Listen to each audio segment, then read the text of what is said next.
Hello mga sangkay, mga kalingap. Welcome back to my channel. Ito po muli ang yung sangkay na sa Sangkay Loans muling nagbabalik. Kumusta? Kumusta kayong lahat? Sana nasa maayos na kalagayan ng lahat. Mapadito sa Pilipinas or sa mga nasa ibang bansa, dobling ingat tayo, no? So mega love shout out sa inyong lahat sa Team Sangkay Original, Team Sangkay Sponsors, Team Kalingap, Kuya Val, Ate Edna, Kalingap Rob, sa lahat ng aking mga followers, supporters, and subscribers, sa mga lolos, lolas, FWs, and PWTs, mega love shout out sa inyong lahat, and of course, I love you all. Ayan. Mega love shout out, no, sa ating masugid, no, na taga-subaybay, no, sa ating mga vlogs, no. And solid sangkay siguro talaga ito kasi lagi ko silang nakikita at nababasa ang kanilang mga comments. Mega love shout out kay Carmelita Bliatas, no. Lagi po talaga ito, no. Talagang na lagi kong nakikitang may comment siya sa akin. Also hello kay Eva Parman, no. Tama, Parman. Siguro taga Japan ito si Miss Eva, no. So maraming salamat, no, sa patuloy na pagsubaybay sa aking YouTube channel. Mega love shout out din sa aking mga kasamahan ng Kalingap Watchers, no. Kay Orvin TV Vlogs, kay Ate Tess, kay Brenda Garcia, Maricel Arevalo, Edgar Elia, Mother Irene Channel, Irene Miguel Passion, Joy Joy, Kabebing Beshi Channel, Maricel Torres, also hello kay Sweetie Pearl Vlog, Tiny Lotsky, and Quintana nga pala, no. So sa inyo po, mega love shout out sa suportahan po natin ng aking grupo. May mga YouTube channel din po ang mga yan. So ngayong araw na ito mga sangkay, gagawa ko ng reaction video. Ito'y patungkol, no, pag-usapan natin, no, paano nga ba ni Egypta nasabi na itong si Carla, no, ay binuntis ni David. Kasi mainit na usapan ito ngayon, no. Although si Kuya Val ay lumapit na ito sa mga otoridad, no, para magsampa ng kaso laban dito kay Egypta, no. Saan ni Egypta nakuha, no, yung issue na ito na patungkol dito sa buntis ni umano si Carla. So panoorin natin itong live ni Kapitana ni Hides kasi konektado ito, no, doon sa issue. After natin na mapanood itong live ni Kapitana ni Hides, magbibigay ako ng opinion or koro-koro patungkol dito. Tara mga sangkay, mga kalingap, panoorin natin. Topic natin ngayon guys, nagulantang ako. Nagulantang ako guys, mainit at syempre sa akin po nagsimula yung issue na yon, no? Tungkol po ito, pag-usapan natin ito. Hello, maganda to sa mga Jamcar, makinig kayo dito guys para at least maliwanagan kayo kung ano ba talaga nangyari, no? Ano ba nangyari? Bakit? Alam nyo guys, hindi ko ina-expect na ganito talaga maging impact ng comment doon kagabi, no? Nagulat ako kanina, nag-live si Wow Live. Ayan, nanoon ako pero hindi ako nagko-comment kahit naman dati na sa Rochelle si Wow Live, hindi ako masyado nagko-comment pero nanonood ko, samahan namin dati yan eh. 'Di ba? Nag-live si Wow Live, yun yung thumbnail about doon sa yun yung topic about sa thumbnail ni Egypta. Nag-content si Sangkay. Nag-content si Sis Bopil. Tapos nakita ko, bumabanat din si Banat Bagsik. Hindi ko alam kung sino pa yung ibang nag-content. Ang pinaka-last daw si Kuya Palyata, hindi ko pa napanood. Although may nag-send sa akin ng link dito. So nagulat ako, sabi ko, anong nangyari? Anong nangyari? Bakit ano? So, siguro guys, umpisahan ko ngayon, no, sa 22 viewers. Sa mga hindi po, wala pa po dito, kayo na lang po bahala or mag-replay na lang sila, no? Actually, hindi ko talaga alam na madadawit ako dito sa issue na to guys. Ayan, pero mamaya paparinig ko sa inyo para maliwanagan kayo. Kagabi hindi ako nag-live kagabi kasi nanood ako ng birthday ni Joy kagabi. Actually, maaga ako kagabi, no? Kaso lang sabi ko, manood ako ng birthday ni Joy kasi syempre, di ba, excited din tayo makita kung ano yung happenings. So, hindi ako nag-live kagabi. Yung live ko nung nakaraang gabi, guys, kaya yung thumbnail ko yan, yung t-shirt ko na nakadilaw, kasi yan po yung thumbnail ko nung nag-live ako nung nakaraang gabi. Ngayon, yung topic namin, yung una, wala lang, kwentuhan lang kasi sabi ko wala nga akong makontent kasi nga ilang araw hindi ako nakapag-live. So parang na-miss ko yung mga issue. Hanggang sa napag-usapan namin yung ano, no? Sa Modjam Car Supporter shoutout, hanggang sa napag-usapan namin yung mga dating community na pinanggalingan namin, may mga issue din yun hanggang ngayon. And then hanggang sa napunta kami sa issue ni Medit. Purely Medit talaga yung issue namin nung nakaraang gabi. All of the sudden, may pumasok po, no? May pumasok at nag-comment, di ba? So, hindi ko nga po nabasa ng ano yun eh, pero natandaan ko ang comment na doon, parang nagalaw ni Dave, ni David, si Carla at nabuntis. Tatlo po yung comment na doon, pero parang dalawa lang yung naano ko doon, kasi yung pangatlong comment na retract, no? Binura po yung tatlong comment niya, no? So, parang hindi ko maano guys, grabe talaga, no? Kawawa si Egypta dito, sa totoo lang, no?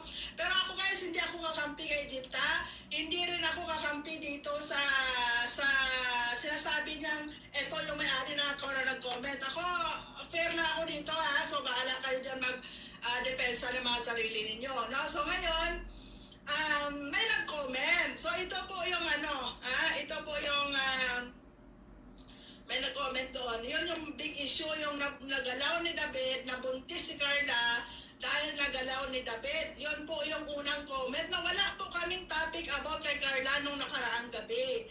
Purely, medit lang po talaga yung content namin nakaraang gabi. Bigla lang po pumasok ito si Jo Marie Garcia. Yan, si Jo Marie Garcia. Andyan po sa thumbnail po kung nakita nyo dyan. At nung nag-comment po si Jo Marie Garcia, hindi ko po binasa ng buo yung comment niya. Nasabi pa ko doon na grabe mga fake news. Tapos, nung pangalawang comment niya, wala po talagang pumapansin doon sa comment niya kasi sinabi ko nga po fake news. No, tapos may isa po akong commentator doon na isa lang yung commentator ko doon, yung viewers ko doon, ang nakapansin doon sa comment ni Jo Marie Garcia, no? Ito yung comment ng hindi ko rin po itong kilala.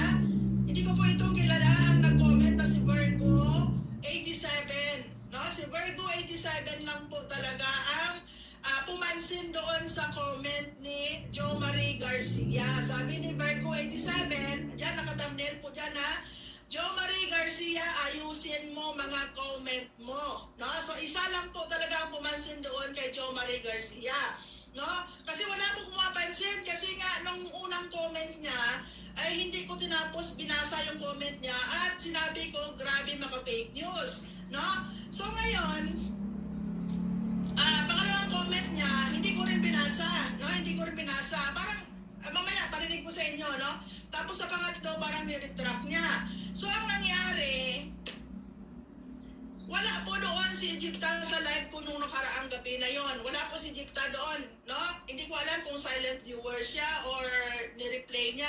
Kasi kung ni-replay lang niya, hindi na niya makikita yung comment ni Jo Marie Garcia, no? Siguro doon sa nung time na yon, sabi ni Egypta doon sa live niya, actually wala na po sa akin yun eh. Kasi alam ko naman fake news. Di ba? Alam niyo naman guys, nagre-react ako kay Carla. Nagre-react ako sa Jomcar. Di ba? Paminsan-minsan pag meron lang akong opinion na ilalabas.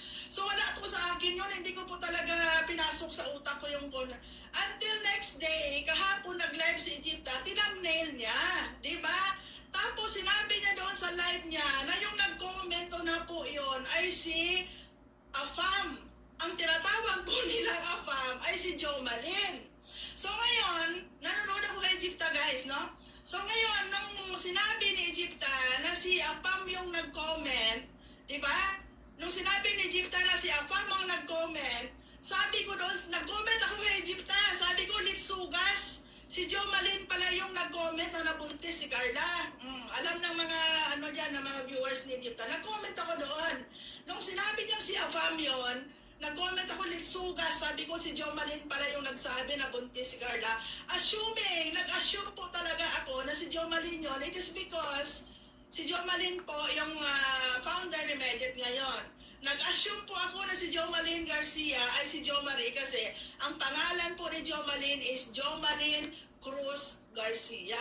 So nasa isip ko, sabi ko, since na magkasama sila ni Egypta dati, baka alam ni Egypta na si Jo Malin ang may gamit ng Jo Marie Garcia. Malay mo, asawa niya yon, di ba? Kasi Jo Marie Garcia yung nag-comment. Ang pangalan ni Jo Malin Cruz Garcia. So sa isip-isip ko, dahil kasamahan niya dati si Jo Malin, sabi ko baka asawa niya yon. Tapos alam ni Egypta, kasi nga, magkasama sila dati ni Jo Malin. Diba? So ako, parang nag-assume din ako na si Jo Malin yun. Kaya nag-comment ako sa live ni Egypta na litsugas. Sabi ko si Jo Malin pala yung nagsabi na buntis si Carla. Ngayon, tinamnail ni Egypta. Hindi ko alam guys kung bakit na tinamnail at parang nag-assume si Egypta. Kung pakinggan mo kasi yung live ni Egypta, parang sigurado talaga siya na si Jo Marie Garcia na nag-comment ay si Malin. Pero si Jo Malin guys, hindi ko po yan hindi ko po kakausap, hindi ko kilala yan, no? Kasi kasamahan nila yan sa Medit community. So ito guys, ito yung nung nag-comment si Jo Marie Garcia, ito po yung sabi ko. Ito, pakinggan nyo guys. Ito yung unang comment niya. Pakinggan nyo guys ito yung unang comment ni Jo Marie Garcia. And take note hindi po Jo Malin yung pangalan ng naka-comment doon, no? Kasi sabi ni Egypta, si Jo Malin po yan eh. Jo Marie po ang pangalan, nandyan sa thumbnail ko. Ito ng testing center, ayan. Check ko yan na lahat. Ito, pakinggan nyo guys. Wala akong pangalan ni James dito sa sport. Medit po ang content ko naka-level lang. Bigla lang pumasok itong si Jo Marie. Si Carla nagalaw ni David. Jo Marie Garcia, shout out. Grabe naman tong fake news na to. Napalaan ako sa live. So yan guys, yan yung unang comment niya. Siyempre, di ba, nagbabasa tayo ng comment eh. So hindi ko nabasa kasi malay ko ba na yun pala yung comment na yun. Basta ako nagbabasa lang. So nabasa ko doon, si David nagalaw niya si Carla. Si Carla nagalaw ni David. Ay, may tugtong pa yun guys. May dugtong pa yun na nabuntis si Carla ngayon, pero hindi ko na po binasa. Kasi nga alam ko namang fake news. Pero naumpisahan ko basahin na si Carla nagalaw ni David at si Carla ay nabuntis. May dugtong pa yun pero hindi ko na binasa. So yun yung unang sinabi ko. Sabi ko, grabe maka-fake news naman ito. Tapos, pangalawang comment niya, ito po yung sinabi ko. Ito yung pangalawang comment ni Jo Marie. Sabi ko nag-enjoy ka sa birthday mo and I'm good at that to safety always. Si Carla po, ewan ko sa'yo, Jo Marie Garcia, saan ka ba nang galing? Kung ano-ano yung mga ano mo. Kylie was love si boy. Yun, diba? Yun pa rin po, same pa rin po yung comment noon pero hindi ko na binasa, diba? So, wala po, hindi po namin napag-usapan. Hindi po talaga namin napag-usapan about yung buntis-buntis na yan sa live ko. Hindi po namin talaga pinansin. Diba? Tapos yung pangatlong comment niya diyan, niretract po na po niya. Parang binura yata niya, no? Kasi tatlo po yung comment na doon.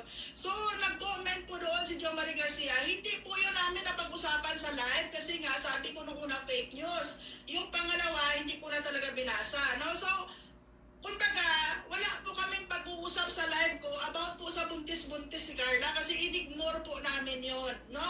So, hindi ko po alam kung bakit na parang diniin ni Egypta si Jo Malin, si Afam daw, itong si Jo Marie. Ay ako naman, sabi ko baka nga si Jo Malin kasi nga Jo Malin Cruz Garcia, yung pangalan ay Garcia, sabi ko baka asawa. So, inayaan ko na kasi content naman ni Egypta yun eh, di ba? Kinontent naman ni Egypta, pero basta nag-comment ako doon, nalitsugas, sabi ko si Jo Malin pala yung nagsabi na buntis si Carla.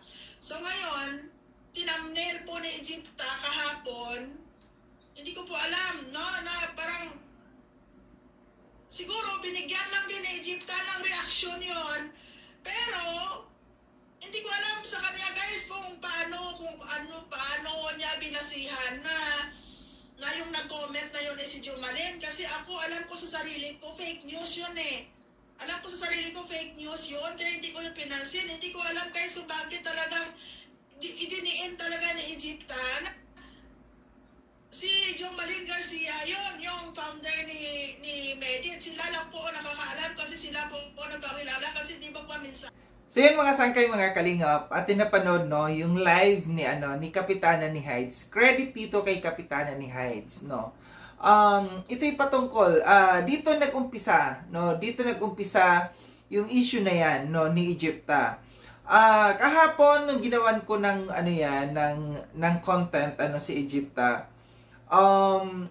May nagpasa kasi sa akin ng ano, may nagpasa sa akin ng link ng live ni Egypta.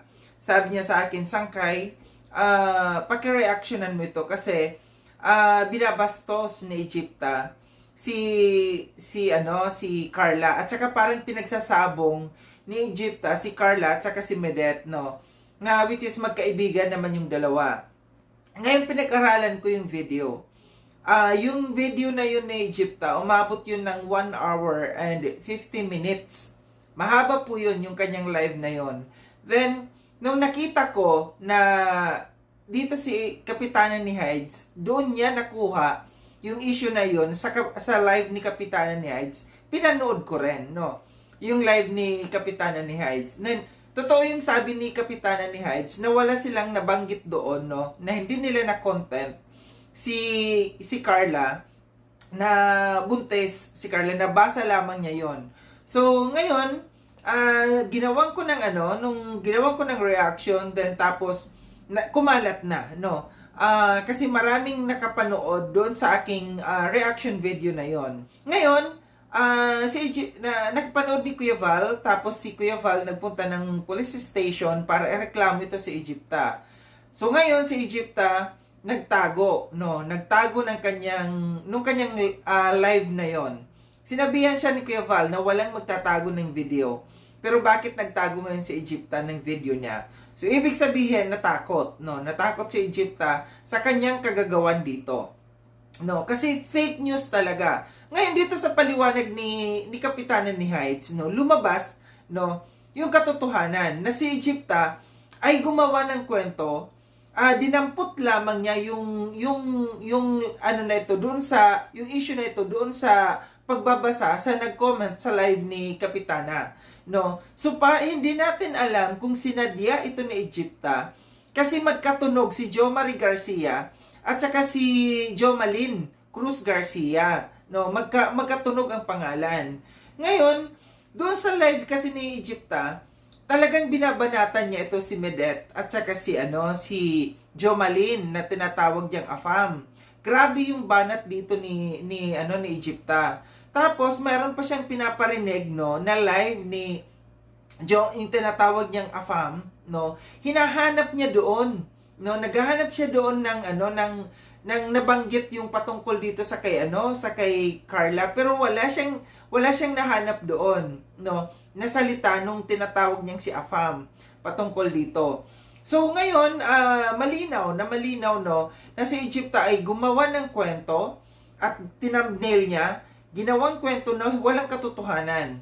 Or di kaya, dahil sa galit niya dito sa kay Jomalyn Cruz, no, na pinagkamalan niyang si Jo Marie Garcia, no, na si Jomalyn Cruz, ang ginawa niya, tinambnail niya at kinontent niya. Kunyari, dinidiin niya dito si Jomalyn, na si Jomalyn ang gumawa ng kwento na buntis si Carla. Kumbaga yung nag-comment na yun ang sinabi niyang si Jomalyn na dininiin niya na si Jomalyn daw ay gumagawa ng kwento na si Carla ay buntis. Ngayon, anong mangyayari dito kay Egypta? So, nadiin talaga dito si Egypta, no? Sa kagagawa niya, sa pagiging chismusa, sa alam niya, pagkuha ng mga information na mali-maling information, no? Ngayon, anong mangyayari dito? Pwedeng magkaso sina Kuya Val, sina Carla. Si Carla kasi hindi na siya minor age, no, na kailangan ng guidance ng kanyang magulang or kung sino man. Pwedeng si Carla mismo ang dumiretso na magkaso dito sa Kaya narinig natin doon sa pulis, no, nakausap ni Kuya Val na sinabi nung pulis na papuntahin mo dito si Carla para siya mismo ang magreklamo.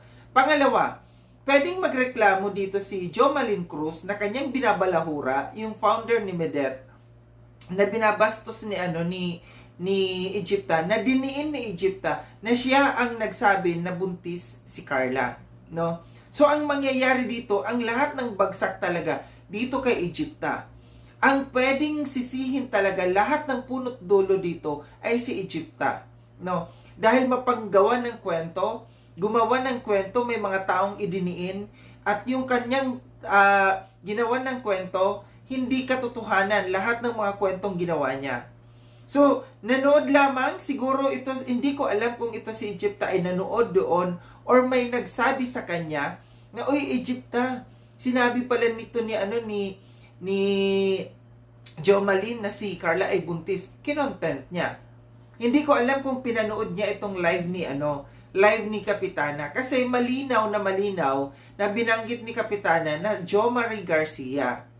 Ngayon, ito ang bagsak talaga lahat dito ay kay Egypta, no? Ito yung lessons learned, no? Sa mga tao na mapaggawa ng kwento, sa mga tao na para lamang magkaroon ng content na maninira ng kapwa-tao. Ngayon talaga, ewan ko na lang dito kay Egypta kung hindi siya magtanda dito sa kanyang kagagawan, no? Sa kanyang paggagawa ng content. Noon pa ito si Egypta, no? Na ganyan, no? So lumabas lahat talaga ang tunay na pagkatao dito ni Egypta, at talagang kung maraming galit kay Kuya Brooks, no. Ito si Egypta ang pagalawa na maraming taong galit sa kanya. Parang nagsama-sama na yung galit dito sa kanya, no. Yung mga supporters ng Kalingap at saka supporters ng Medet community, talagang dinudumog talaga dito si Egypta. Hindi ito makakatulong kay Egypta, no, yung mga ginagawa niyang ganito. Nagtaka lang ako kasi sa tagal ni Egypta dito sa loob ng Kalingap, hindi ganyan ang Egypta na pagkakakilala namin, no. Siguro dahil na overwhelmed, no, na siya na acknowledge, nakilala dito, nagkaroon ng views sa nung time na nandiyan siya sa ni Medet, no, nung time ng nasa Medet community siya, na overwhelmed siya, no. Tapos ngayon, ito lumabas kung sino nga ba ang tunay na Egypta, ang tunay na pagkatao. Kasi gaya ng sabi ko, hindi ito yung Egypta na nakilala ko, na nahawakan ko bilang isang member ng Karipa noon. Tahimik ito eh. Actually, nagbi-message pa nga ito sa akin noon kasi nung time na nagkaroon ng mga pa-contest ako, nung time ng ako pang president ng Karipa, may mga ginagawa kasi akong mga pa-contest noon, yung mga dance contest ng Karipa, yung Kalingap dance, jungle, no. So yun, ganun ang nangyayari kay Egypta, no. So ngayon, kasalanan ni Egypta lahat, no. Walang ibang pwedeng sisihin dito sa nangyaring ito, sa mga pagpapalaganap ng fake news, at saka sa paninirang puri dito sa kay Carla, no, kundi si Egypta lamang ang lahat ng may kasalanan dito. So ngayon, nasa kay Jo Malin Cruz yan, no. Kay Miss Jo Malin Cruz kung siya ay makikipag-coordinate dito sa kay Kuya Val, no, dito sa Kalingap, na para mag-support dito sa isasampang kaso ng Kalingap dito sa kay Egypta. So ito lang ang aking reaction patungkol dito, no, na mag-ingat ang lahat, no. Dito sa social media, hindi katapangan, lagi kong sinasabi ito na hindi katapangan ang pagiging balahura, no, dito sa social media. Mag-ingat tayo kasi baka dumating ang araw, may mapaglagyan tayo. Muli, maraming salamat mga sangkay sa panonood. Sa mga hindi pa nakapag-subscribe kay Sangkay Lone, subscribe niyo na po ako. Click yung notification bell para updated kayo sa lahat ng mga videos na aking gagawin. Like and share itong video na ito mga sangkay. Kita-kits tayo ulit sa susunod na video na aking gagawin. Ingat kayo sa ang dako ng mudumang kinaroroon. Paalam ng mga sangkay, mga kalingap, paalam.